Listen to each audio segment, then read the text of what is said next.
Magandang araw sa inyong lahat mga kamatyas. Muli po, papatulong ako na makapili ng pinaka-best sa lahat ng best games na napili natin from round 1 to round number 7 sa katatapos lang na 16th edition ng Kamatyas Federated Rapid Tournament natin kamakailan lang. Kung matatandaan nyo po, per round nag-analyze tayo ng 3 games at ayon sa botohan may napili tayong best game per round. So lumalabas 7 best games ito at pipili po kayo ng number 1.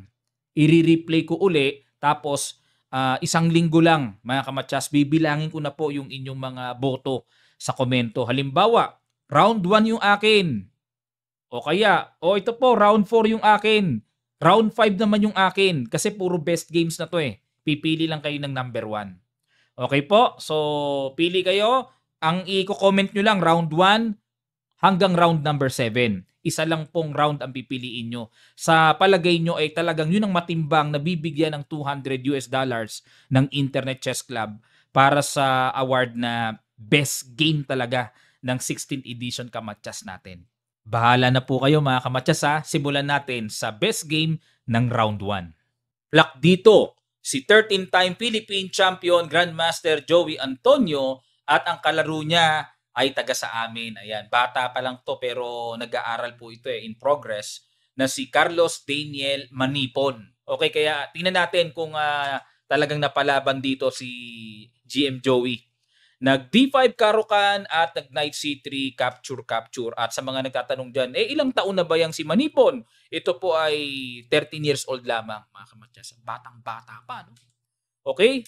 At pinasok ang main line ng Karokan, nag C3, nag Bishop D6, Bishop D3, okay, castling, and nag Queen C2.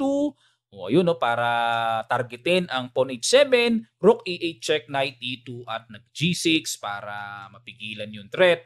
Nag H4, o di ba marunong tong batang to, mga kamatyas. Mag H5, ang lakas niyan. At dito nag Knight D7, Bishop E3, Knight F8 at nag castling queenside. Okay, at para mamaya makabomba na ng G4, mga ganon.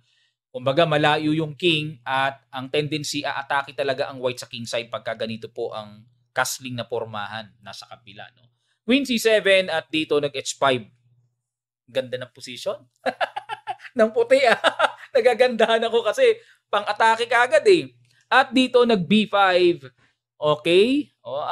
Okay. Basa ko dito, ka-counter dito si GM Joey sa queen side. Kasi mangyari talagang binobomba na sa king side Alangan namang hindi pa gumawa ng paraan ng black dito na maka-counter. 'Di ba? Yun ang logic eh. At dito kumapture sa G6 capture and nag D5. Galing At dito, clear advantage ang puti. Ganda ng position. Nag C5 at dito nag Bishop takes B5. Okay, threat ang Torres sa E8. Binigay na ni GM Joey, sacrifice talaga. Bishop F5 kung counter at nag Bishop D3 umatras. Okay, para sanggahin, capture. At dito nag Knight D7, ayun, para ilalagay yung Knight sa E5, maka-atake. And then nag Queen C2, umatras kagad. Nag Rook B8. Yun po yung purpose dito ni GM Joey kung bakit desidido siya na ibigay yung pawn sa B5 kanina para magkaroon ng open attack or open pressure na makikreate ang black sa B5. Okay? At dito nag-Rook H4, Knight E5, and nag-Rook DH1. Patong lang.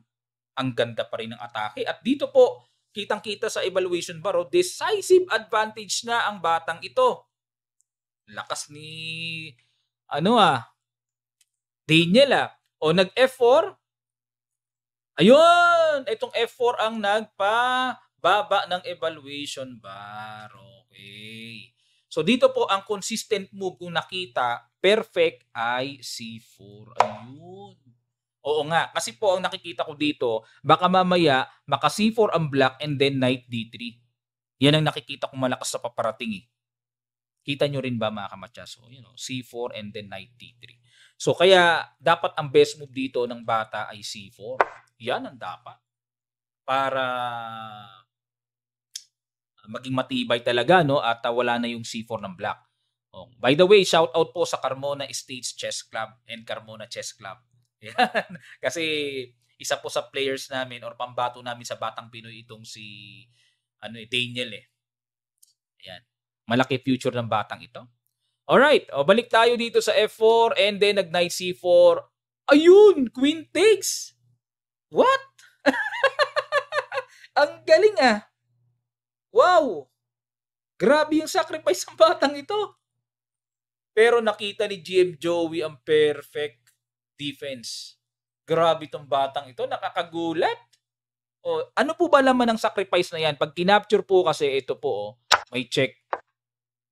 Saan man pumunta yung king, G7 man or F7, mamamatchas. For example, F7, itong isang tore ilalagay doon. Matchas. Walang tatakbuhan ng king dahil bantay sarado ng pawn. Yung E6 square. Ang galing Napabilib ako dun sa sacrifice na yun. Pero nakita ni GM Joey ang perfect defense. Rook G7. At nag-rook H7. Abay talaga. Ayun. Considered blunderacious mga kamatchas. Grabe, mainit itong batang ito. Parang naalala ko si Meow Meow, Tsaka si Tal. Pero ang tamang tira dito ay simple Queen D3 na lamang. Pinababalik niya talaga ng computer. Pinababalik na.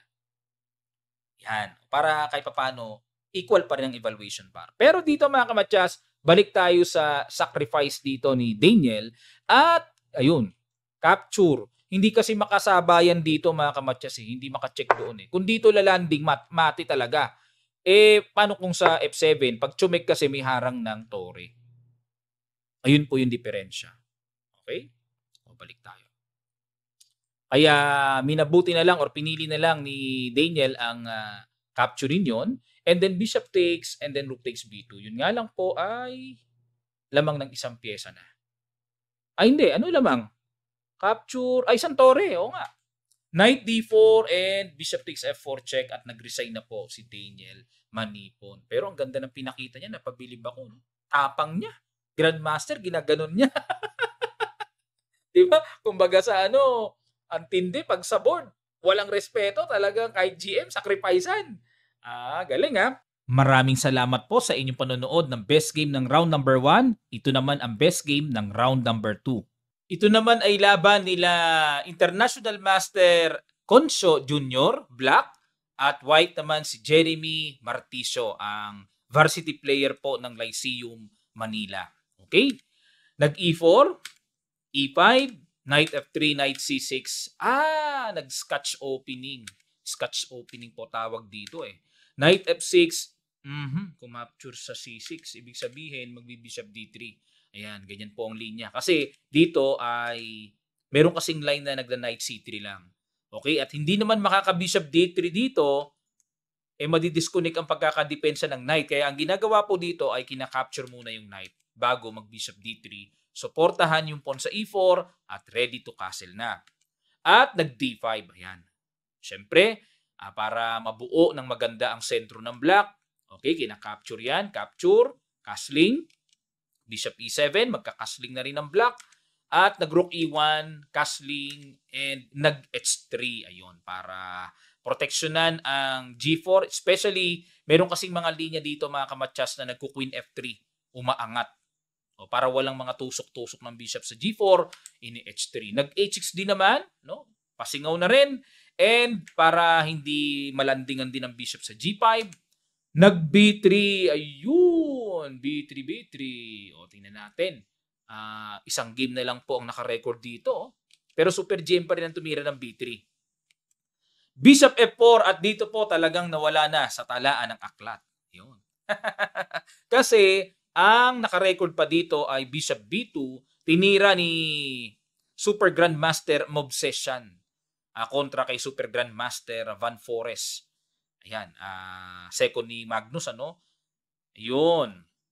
Yan ang naka-record dito. Pero Bishop F4 ang ginawa dito ni Jeremy at nag-Bishop to E6, Knight D2, Bishop D6, hinamo na ang Bishop, nag-Queen F3, umangat para suportahan at nag-Rook E8. Okay, abang-abang lang, develop. Ginulo ng Bishop B5, sinundot muna ang Tore at kinapture na ang Bishop. Capture. and nag-rook e7 at dito nag-rook a d1. Ayan, para tamang pwestuhan ng mga tore. So yan po ang magagandang pwesto ng tore mga kamatsas, no? Nasa sentro. At dito nag-queen a5, inatake ang bishop.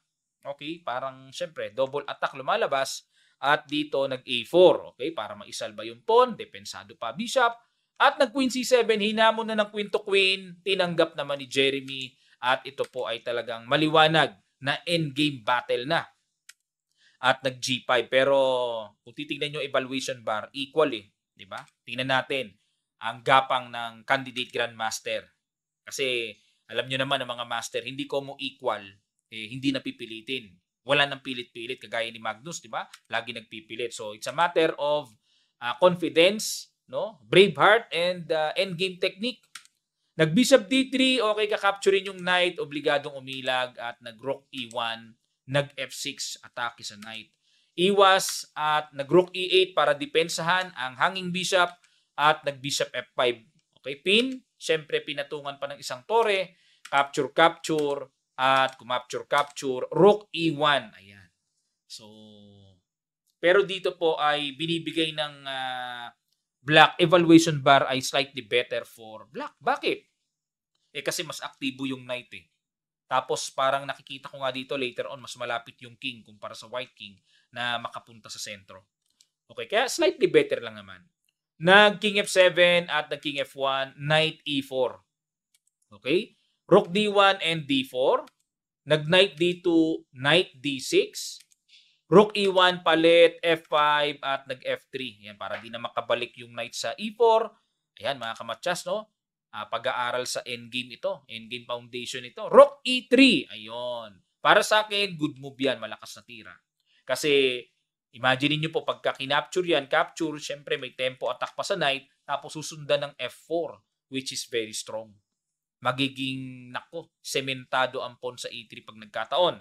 Kaya dito, naging f2 muna, pero sinemento pa rin mga kamatsas. Hindi pa rin pala maiiwasan ang matinding f4. Pang semento yan sa rook e3.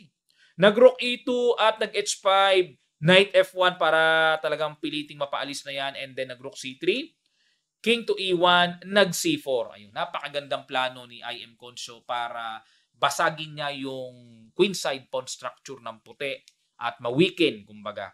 Ayun, at hindi tinanggap po yung exchange. Kasi po dito mga kamatsas, kung kakainin yan, rook takes na lang. May ganun pa.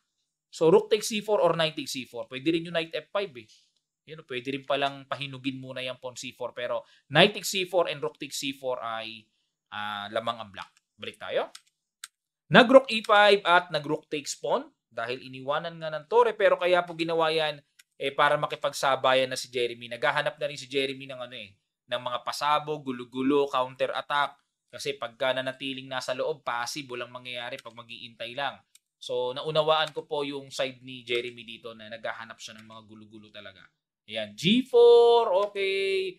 Nag-D3. Yun nga lang po talagang at this point, super power ang paspon ni Conscio. Knight E3, Knight D2.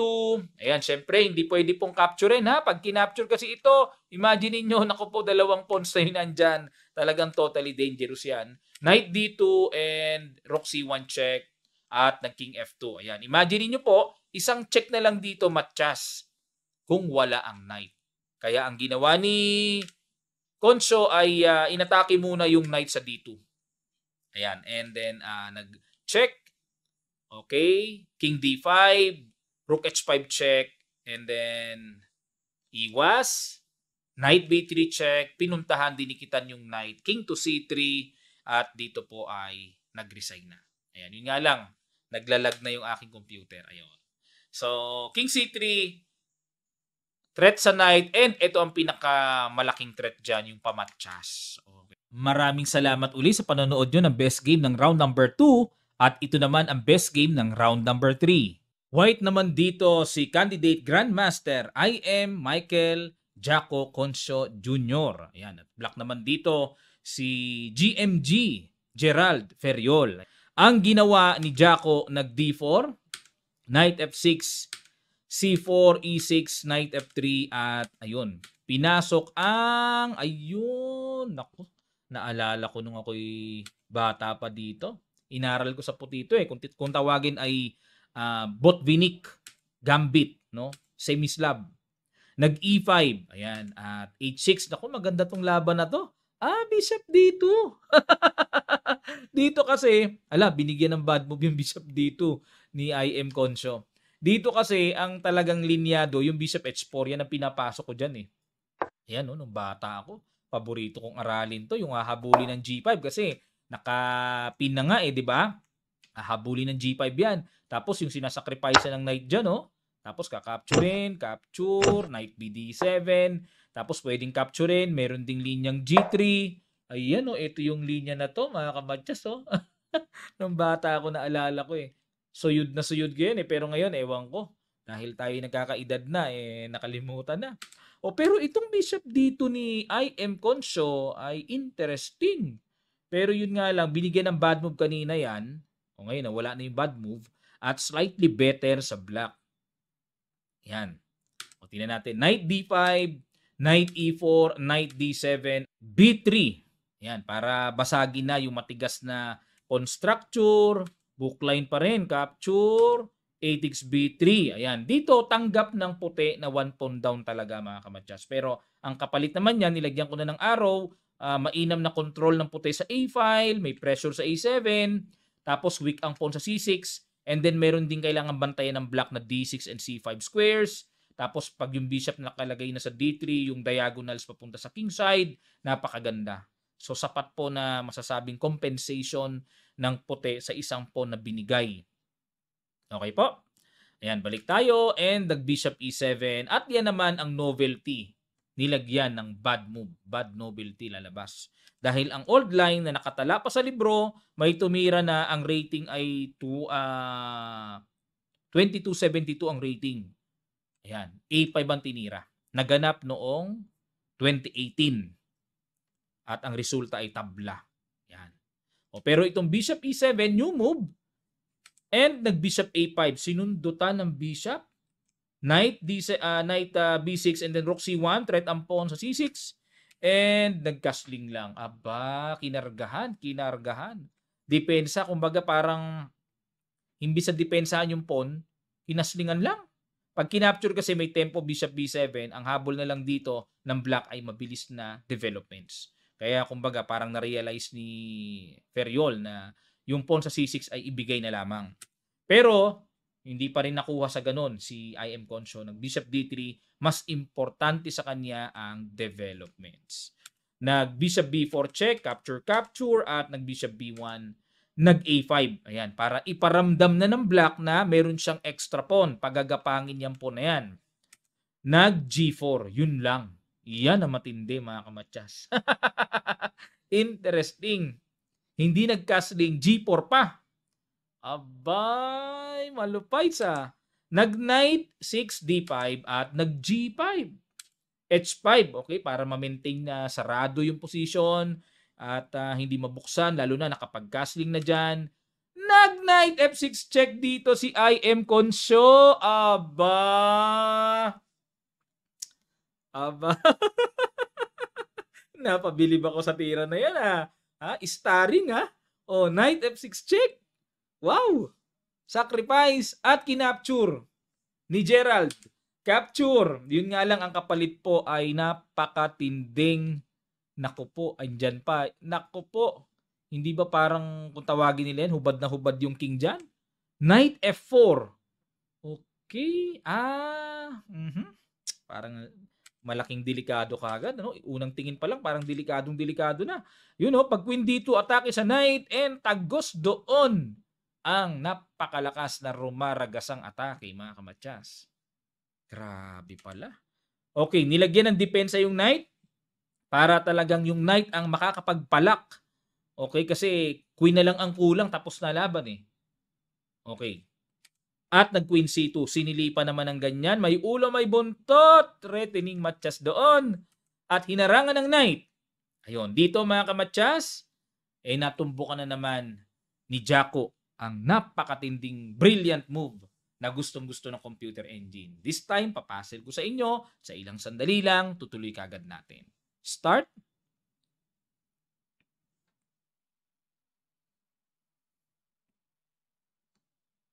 Maraming salamat po mga kamatsas. Congrats sa mga nakakita ng Brilliant Sacrifice, Rook takes, Capture, Queen takes.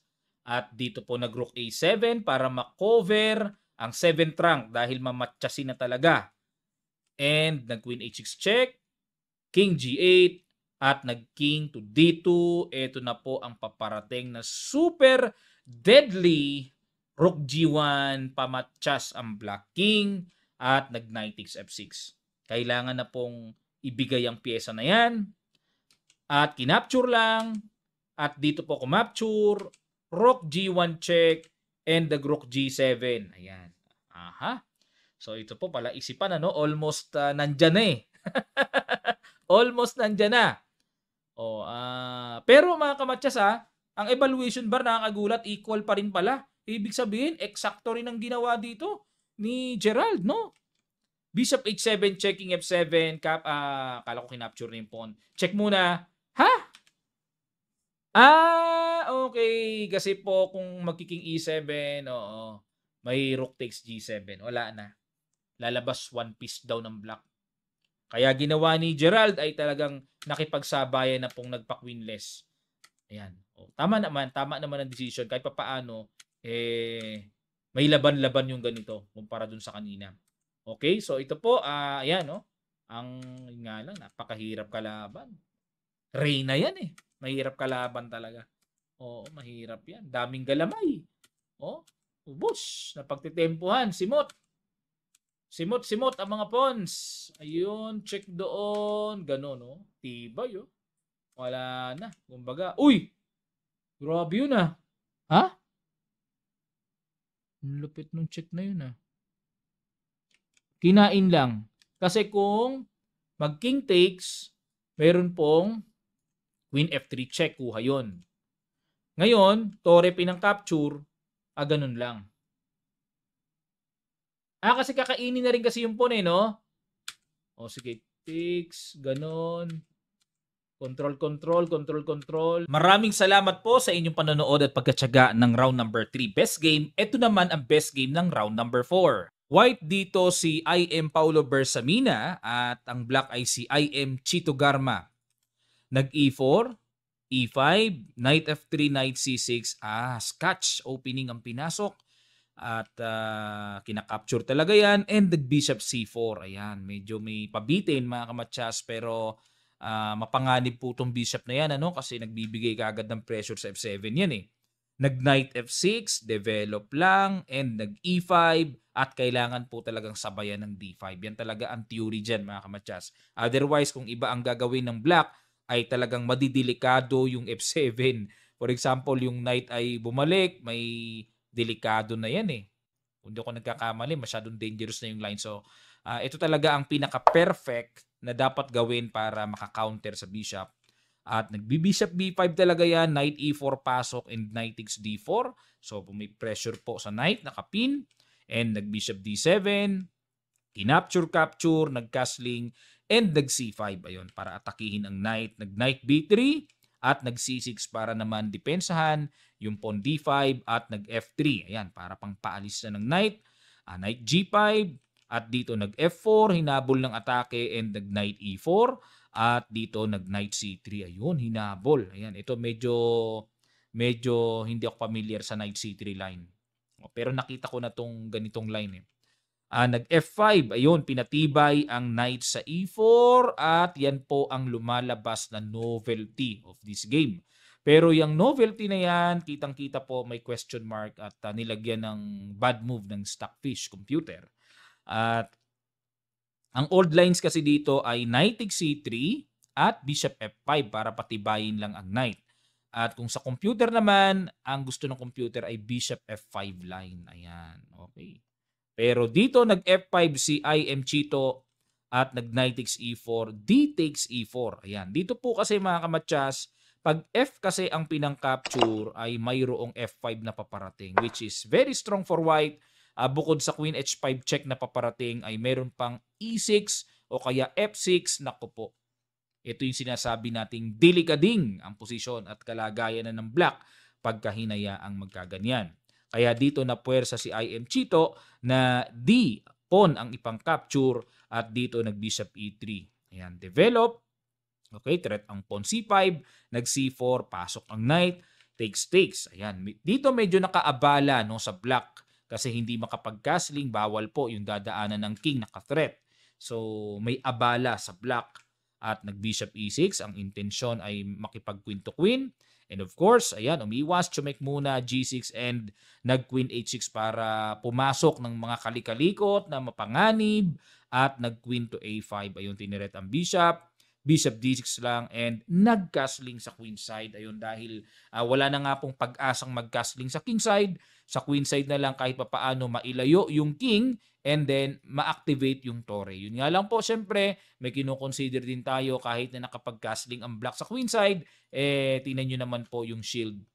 Medyo watak na rin medyo buka-buka na rin Ayan, nag-b4 and the queen b6 checking h1 ilag at nag-rook d7. Ayan, gustong i-secure dito ni IM Chito na walang pasok na mangyayari. Binantayan niya kagad yung 7th rank at nag-a4. Ayan, panibagong form of planning. Paano na naman makakapagpasabog, makakaatake.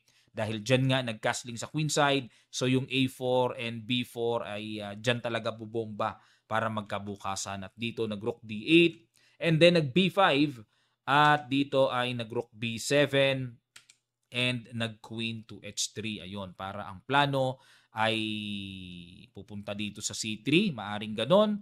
Or sa madaling sabi, ililipat talaga, itatransfer ang force ng queen sa queen side dahil nasa queen side na po ang labanan. So, dapat po ganun mga kamatyas.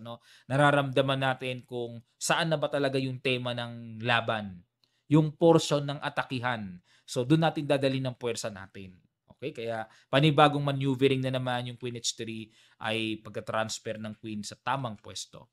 Okay, kinapture na ni IM Chito, capture and then queen takes b5. Matapang na hinarap yung ganitong sitwasyon pero actually nakakatakot na sa black ito dahil ita-timing na lang yung atake sa b5 pero hindi pa pwede sa ngayon kasi ka-capturing lang ng reyna pero kitang-kita kagad mga kamatyas na talagang masasabing expose ang black dito.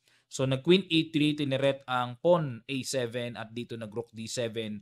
Dinoble ang depensa at nag-h3 lang, pasingaw lang para anytime na magkaroon man ng hataw ng atake, may extra square pasingaw. At nag-queen b6, okay, queen c3 umilag, queen c6 at dito nag-rook to a5 with the idea to play rook c5 ayun para kuqueenlisen. And nag-rook b5 dito. Kinapture lang and another rook na naman. At mamaya ay mag-rook a5. Ayan. At kitang-kita po sa evaluation bar, it's 1.37 to 35. Naglalaro, clear advantage positional for white. At nag-rook b7 and nag-rook a5, queen b1 checking h2 and queen c1. So tineret ang pawn sa f4. Diyan po ang forte ni IM Chito Garma. Kahit noong araw pa, marami nagkukwento sa akin na may mga edad na rin po ngayon. Noong araw daw talaga si IM Chito Garma atakador na. Talagang aggressive. At ako rin po, personally, talagang nakalaro ko na rin ilang beses si IM Chito. Yan talaga ang gusto niya, yung mga pitik-pitik ng atake na dapat ingatan sa kanya. Talagang siya may pagka-alik si Shirov kumbaga aggressive as like Shirov. Nag-rook c5 check and king d7, queen to d4. Ayan, para aalisin na lang ang bishop ay meron talagang malakas na atake. At dito, medyo parang hindi na pinansin ni IM Pau yung pawn sa f4 kasi pag kinapture ay may simple g3. Wala nang kasunod na check and then nasa kamay na ng white yung tempo. Parang ganun ang tema rito, Pero kinapture pa rin ni IM Chito, g3 and nag-queen to f3. Ayan, pero dito po, ayon sa evaluation bar ay sumasang-ayon sa black. Equal na kagad pero nakakatakot pa rin sa black kasi tipong saan dadali ng bishop para magkaroon ng tuloy-tuloy na atake. Ang ginawa, nag-bishop c7 check and then nag-king e8, chumek ulit and then king f7, queen f6 check. Actually, napanood ko to mga kamatsas doon kasi nung pinapanood ko to, kung di ako nagkakamali, nakatutok yung cellphone ko, naka-live sa ating Facebook page kamatsas. So itong time na to, na one piece down si IM Chito na dito talagang sa aking pakiwari, buong buo sa aking kalooban na losing na dito si IM Chito and nag-iintay na lang ako iabot ang kamay to resign. Pero nagtataka ako bakit hindi siya nagre-resign. Check, bumalik lang. Bakit hindi siya nagre-resign? Kasi na-realize ko, oo nga no, ang mga pyesa ng puti nakaangat and then merong paparating na Queen F2 check na napakalapit na sa White King. So parang magga-guaranteed na, may guaranteed anytime na mape-perpetual check makaka-draw. Siyempre, psychologically, kung ako puti dito, parang nangihinayang ako. Lalo na parang kita ko na lamang talaga ako. So, nag-Queen E6 check ulit King G7. And then, nag-Queen E7 check King G8. Queen D8 check. And nag-King G7. Kung di ako nagkakamali, ayan, medyo naglalag lang po yung aking computer, no? And then, ano ginawa? Queen D7 check. At saan ba pumunta? King G8. Ayan. Kumbaga dito parang syempre nagbabadya na rin dito na kumbaga draw, okay lang. 'Di ba? Parang ganoon So dito nag Queen D2. Ayan, ayaw ni IM Pau ng tabla. So Queen D2 dahil lamang nga ng bishop, kumbaga play on. Okay? Malaman pa kung ano ibubukas ng position, no? At dito, nag-rook to B1. Ang idea dito is threatening matcha sa ilalim. Yan ang unexpected na malakas na tira dito ni IM Chito. Yan. Na dito ay nag-queen to G2. Okay, so pag queen G2 mga kamatsas, biglang baliktad po kagad ang evaluation bar. So sinasabi dito na negative 6.05, katumbas po ng halos dalawang pyesa ang lamang ng black kagad after queen G2. Ayan, dito po kasi talagang pinapadraw na Pinapadraw na talaga ng computer sa pamamagitan ng Queen D8 check at perpetual check. Maraming check. Pero pag Queen G2 mga kamatsas, dito po ay may tinira si IM Chito. Talagang natumbukan niya ang excellent move na ginawa din na gusto rin ng computer engine. Ano kaya yon? Sige po. Puzzle tayo sa game na ito. Pakiguess nyo sa ilang sandali lang. Tutuloy kaagad natin. Start.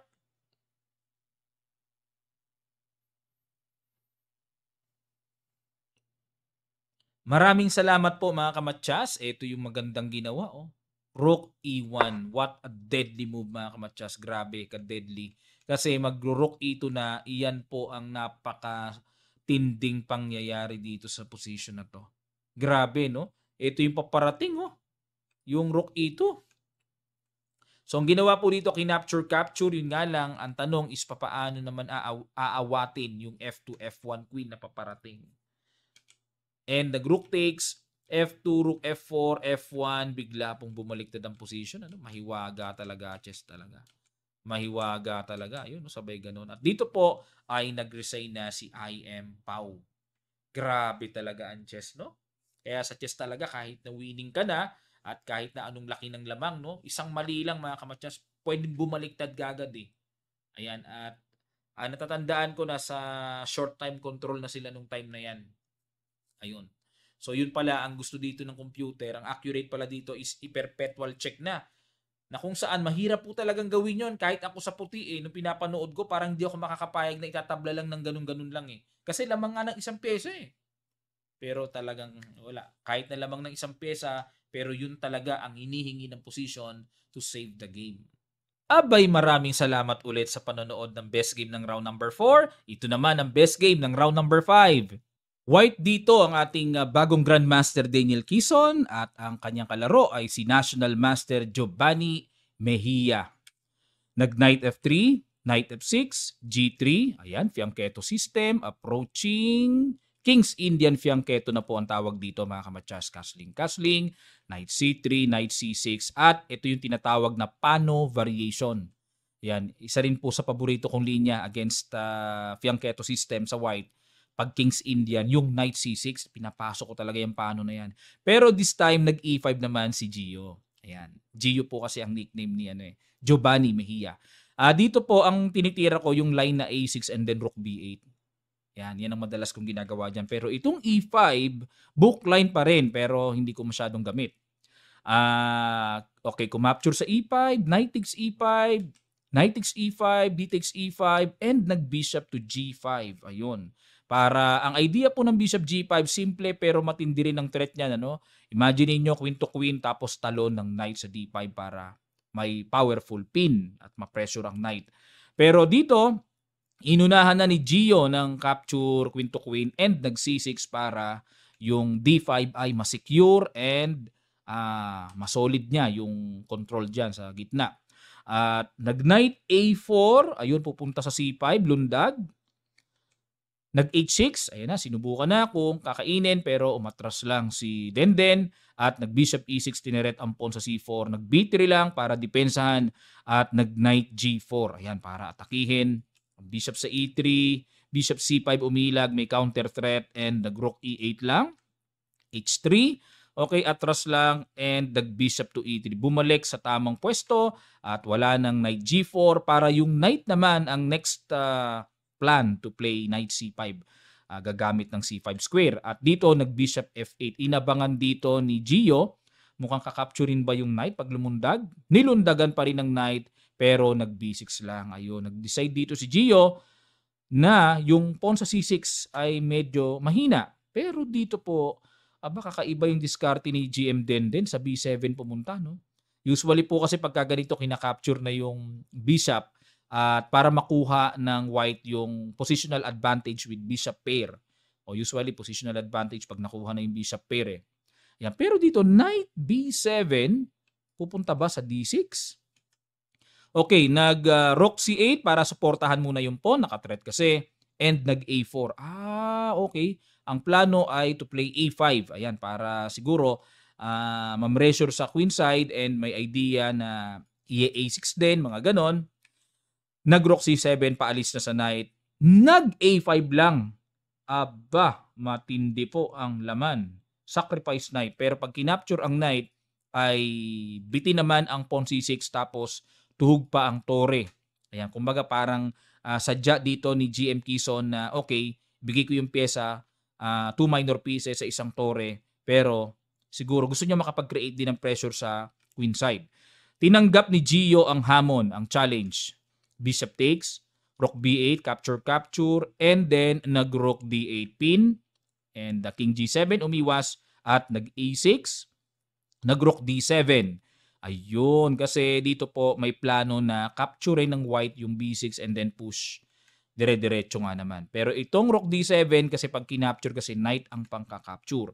Depensado pa yung B6. Pero dito, kinapture ang pawn sa B6. Wow! What a tactical blow by GM Denden. At dito kinapture nga. Ganun. Okay. Kasi po iniisip ko dito mga kamatsas, pag kinapture kasi yan, bishop naman pala, hindi na knight. Para pag nag A7 may bishop C6. Ayun, kumbaga sakto pa rin. Kumbaga talagang ready to give up na yung light square bishop just to stop the promotion. And knight and bishop ang gagana laban sa tore. Ayun. Pero I think ano pa rin naman, mahirap pa rin sa black kahit na 2 minor pieces advantage, medyo mahirap pa rin kasi solid pa rin ang pawn structure ng puti. O, balik tayo. Dito sa ginawang Rook A8. Ayan, gusto kasi ni Denden ma-secure yung A7 talagang tapos bibitaw na lang ng Rook takes for example and then A8 queen. Kumbaga gusto ni Denden na pag nag-A7 parang i-give up na lang talaga ng ganun-ganun lang yung tore. Okay, so yun po yung plano ng Rook A8. Pero hindi po nagustuhan ng computer engine ang plano na yan. Nag-Bishop to C5, nag-A7 and then syempre kailangan na talagang gawin yan. At dito nag-Knight E4. So dito po ay 3 minor pieces laban sa dalawang tore. So medyo napaka-rare po nito yung ganitong klaseng endgame. Nag-E3 para i-stop ang threat sa F2 kasi pababagsakin. At dito nag-Knight D2. Okay, tineret ang pawn sa B3 and the Rook A3. Ayun. Oo nga naman. Kasi po dito, ayan kung mapapansin nyo, talagang give up na lang ni GM Denden yung tore niya. Kasi dito, kumbaga parang wala ngang magawa napaka-solid ng F7, hindi maatake with the strong bishop, hindi rin maatake yung B6, napaka-solid ng bishop. Okay, kumbaga dito, pag ito nawala, babagsak next in line yung pawn sa C4 and definitely black is winning talaga kasi magdidire-diretso yung pass pawn. Grabe pala, no? Ang lakas talaga ng bishop pair mga kamatsas. Yan talaga. ang power behind bishop pair. Oh, lakas ng dalawang bishop. So napilitan dito si GM Denden na mag-rook a3 to protect the b3 pawn. Pero pinabagsak muna yung pawn sa h3, rook a6, and then bishop c8 threat, rook a7, and bishop f5. Ayun naman ang nakikita kong tina-timing dito ni Gio, yung bishop c2 plan para pabagsakin yung b3. At nag-rook a6, h5. King h2, g5. Ayun, gusto namang mag-produce dito ng isa pang pass pawn para habang inaabangan ng black yung queen side, pagbagsak ng pawn structure dyan, gusto mag-create ng pass pawn ayun sa kabila. Yun, oh. Ganda nga ng plano dito ni Gio, no? And then nag-g4, ayun na nga po. Kumbaga, ito yung tinatawag nating sementado yung pawn h3. At dito po mga kamatsas, ayun. So dito ay nag-resign na si GM Denden kasi parang ano na lang din talaga walang maatake yung mga tore. Hindi na nga kinapture yun hindi na nakipagsabayan. Halos walang maatake, and then meron pang malakas na knight f3 checking h1 and then bishop e4. Ayun. What a positional endgame victory by NM Mejia. At talagang hindi ka bumibitaw, matyaga ka talagang manood sa best game ng round number 5. Ito naman ang best game ng round number 6. Ang unang mainit na i-analyze natin ay ang naging laban nila FIDE Master David Elorta. Ayan, ang kilala pong warrior at mamaw, ika nga pagdating sa rapid. Kontra kay candidate Grandmaster IM John Emmanuel Garcia. Ang ginawa ni FM Elorta, nag D4, Knight F6 si IM Garcia, nag C4, G6 approaching. Pa-King's Indian ba or pa-Granfeld? Wala pa kasing E4 ang puti, pero nag H3 dito si paring David. Ayan, paring David ko kasi kung tawagin yan Dito po kasi unusual yung H3 pero bookline pa rin naman. Pero ang pinaka tinitira ng puti dito, E4 para pumasok sa formal na King's Indian or pa Benoni. E4 talaga ginagawa dyan. Pero siguro naramdaman ni FM Elorta na medyo baka prepared si IM Gem. Kaya medyo nililito niya muna. Nag-H3 at dito nag-C5. Ayan, nag-Benoni idea application. O nag-D5, E6. Okay, ganyan ang Benoni. Binabasad kagad ang sentro at nag-Bishop to G5. Ayan, para ipin kagad. Magbigay kagad ng pressure. Nag-D6. At nag-E3 lamang. Ayan, kasi dito po kung mag-E4, baka mamaya matirahan ng rook E8 at ma-pressure yung pawn E4. Kaya medyo nagtipid lang. Pero ang idea dito talaga is ma-develop yung light square bishop kagad.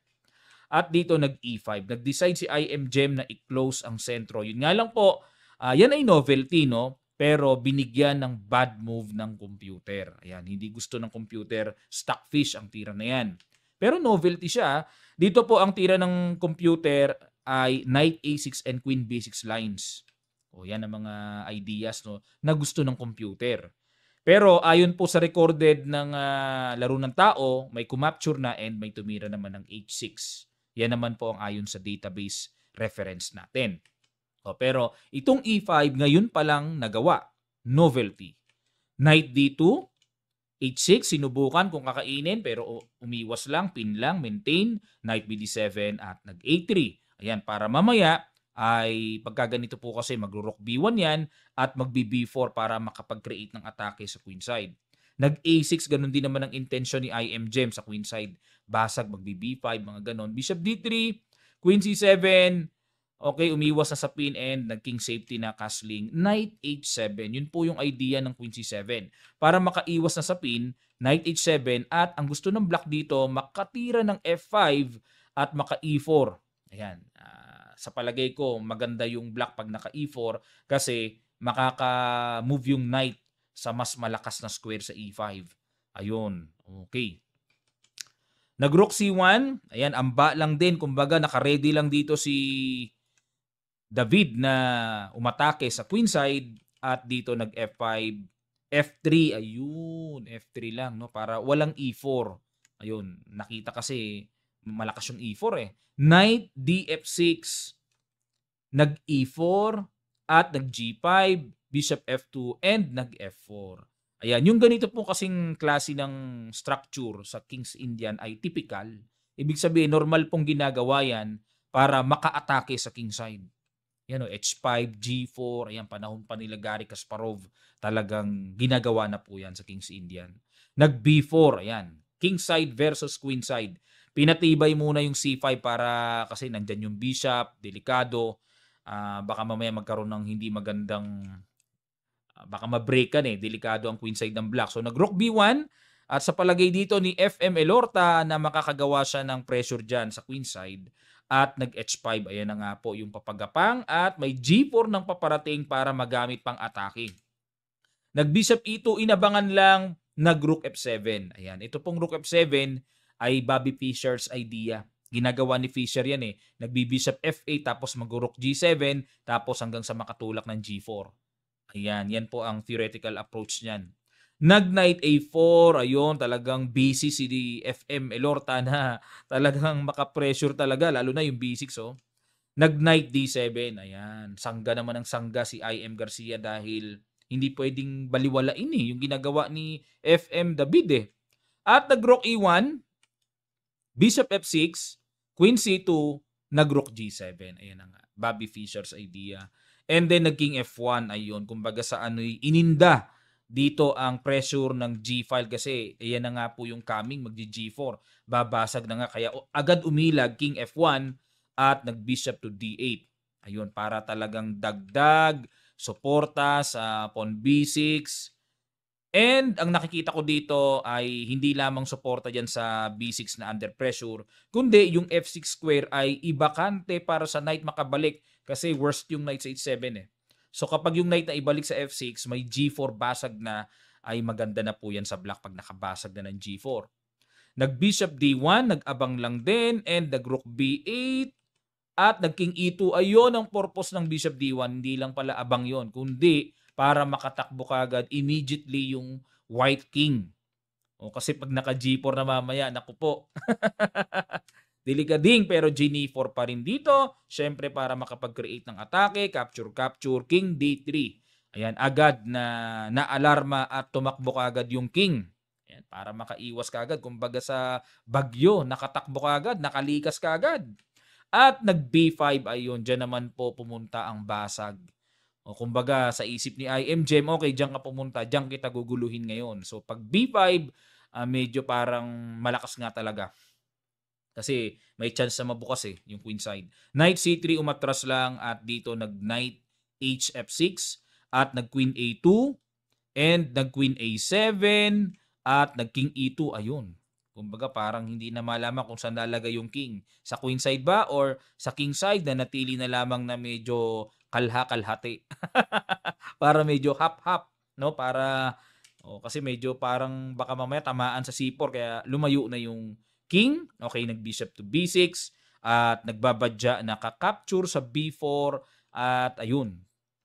Naku, talagang nanganganib dito ang itsura ng puti sa ganitong position. At nag-bishop B3, kinapture nga po ang B4. Ayun, pag-capture po sa B4, nakabitin nga pala yung knight sa C3. At dito po mga kamatsas, nakalagay ay 0-1. So, and then kitang-kita na rin po sa evaluation bar na decisive advantage dito. 4.61 ang lamang ng black. O bakit nag-resign? Kasi po, limbawa kung makipag-exchange ng bishop, kakapturin lang po ng queen. So, hanging pa yung knight. May check doon, makukuha yung knight. Kaya iiwas natin yung knight. Lagay natin sa D1 para walang queen E3 check na paparating. Yun nga lang po, ito pa yung isang malakas na paparating. May capture dyan, GF3 and Rook G2 check. Ay, yan ang masakit. Pag nag-King F1, kitang-kita po may Queen G1, mamamatchas yung King sa F1. At kapag naman nagpunta dito sa D3, may Queen D4 check at only move King C2. And then mayroon pong paparating na Queen takes Knight. Ayan, medyo naghang po yung aking computer. Ayan, kitang-kita naman may Queen takes Knight, matchas. Ayun. So, ang maganda po dito sa game na to, nakuha kasi ni IM Garcia yung typical ideas kung paano bobomba or aatake sa king side. Malakas po talaga yung black pagka naka-atake ng dire-diretso. Ayan, at nakagawa kasi siya ng kaliwat ka ng atake. Biro nyo, may nakaabang din dun sa queenside na pang-atake. Oh. Kumbaga, yung king ng white, hindi malaman kung saan ba magi-stay, queenside ba or sa kingside. Ayan, kaya medyo nakapenetrate ng malakas na atake dito si IM Gem at nanalo. At talagang certified ka, matchas ka talaga. Umabot ka na sa dulo sa best game ng round number 6. Ito naman ngayon ang best game ng round number 7, final round. At pagkatapos nito, pili ka na ng iyong number 1 sa lahat ng best games na napanood mo. Laro nila International Master Michael Concho Jr. versus John Emmanuel Garcia, International Master. Ito po yung kapag nagpanagputong mga to, talagang pare-parehong mabibilis ito. Rapid players pareho, blitz players pareho. Kahit saan mo po daanin, talagang sa edad, hindi yata nagpapanlayo edad eh. Pero alam ko mas may edad dito si Gem o si Garcia, no? Pero magandang laban ito. Championship mga kamatsas. Ang ginawa ni Concho nag-E4, E5 naman si Gem, Knight F3, Knight C6, Bishop C4, Bishop C5. Ayun, Gyoko Piano ang pinasukan ng laban, nag-D4, capture, E5, D5. Aba. Aggressive ang laban, ano? Ganda. Bishop B5. Ayan, dito po kasi mga kamatsas, kung sasabay kasi dito ka-capturing lang din ng bishop eh. Okay, kaya nagbi-bishop B5 talaga yan. Tapos pumapasok yung knight dyan. Natural po yan ha. Bookline to, bookline. Capture yung pawn, bishop B6 muna, knight C3 and castling. At bishop E3, ayan, para depensahan kaagad yung pawn sa D4. Bishop G4, tingnan nyo po kung gaano katutulis ang mga birada rito, no? Tulis, oh. And nag-H3 at bishop H5, queen C2, pare-parehong aral talaga. Aral talaga mga kamatsa sa linya. Kinapture na yung knight, kumapture muna doon sa C6. Knight takes A2. Ayun. Okay. Bookline pa rin naman ito, hindi pa naman ito. Ayun, nung kinapture, lumamang na dito ang black o si IM Gem. Dito po kasi ayon sa linya and sa computer, bishop takes B7 ang linya. Pag knight B4 and queen D2, equal. Ayun. O. Pero balik tayo dito sa rook takes A2, kinapture yung C6 and queen takes C6. Bishop takes F3. Ayun, novelty by IM Concho. By Gem, sorry po, by Gem. White dito si Concho. Kasi ang old lines dito ay F6 and Queen E7. Okay po, yan ang old lines. Pero kinapture na ni Gem, capture, and nag-F6, basag. At dito nag-F4, King H8 muna, ilag muna kasi syempre meron din potential Rook G1, check, mga ganon. And then nag-Rook G1 na nga, capture, at dito nag-Queen H4. So dito po, ang masasabi kong disadvantage ng white sa position ni IM Concho, yung king ay nasa gitna. Hindi biro yan. Okay, at ang disadvantage naman dito sa position ni IM Gem, nakikita ko yung pawn sa D5 and yung malakas na control. Kumbaga, under pressure din. May pressure din ang black dyan kahit paano sa G-file. Ayan, nag-Queen to D7. Depensa na, may threatening matchas pa. And nag-G6. At dito, nag-Queen G4. Hinamo ng Queen to Queen. Umayaw si IM Gem. At nag-King D1. Grabe. Yung King D1 para makaiwas dun sa check. Ayun. And nag-Rook E8. Ano plano ng Rook E8? Rook A3. Rook F5. At dito mga kamatsas, may ginawang matinding tira si IM Concho na nakakagulat talaga. May ganun na pala. Sige po mga kamatsas, pakiguess nyo sa ilang sandali lang, tutuloy kagad natin. Start.